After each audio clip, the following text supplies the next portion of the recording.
ako ay ikulong sa silda ng mga api, landas ko'y nagdilim sa kalungkutan.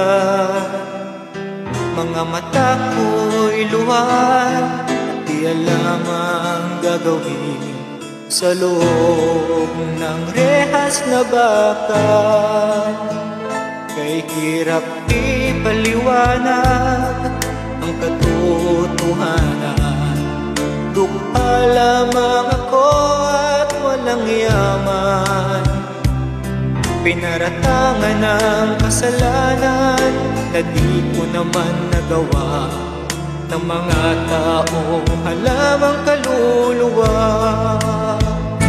Sa piitan, ilungkot ng aking buhay, pagtitiis at bawang pagkurusa. Wala nang pag-asa na ako ay lumaya, dahil sa habang buhay na hatol sa akin. At nang ako ay nitisin doon sa hukuman, ako'y napaiyak nang ako'y hatulan. Naging pasya ng hukuman na ako ay makulong at magdusa ng mahabang taon. Nasaan ang katarungan sa isang tulad ko? Di ba't batas natin ay pantay-pantay? Batas ng tao kung minsan ay di ko maintindihan. Ilan pa kaya magiging tulad ko?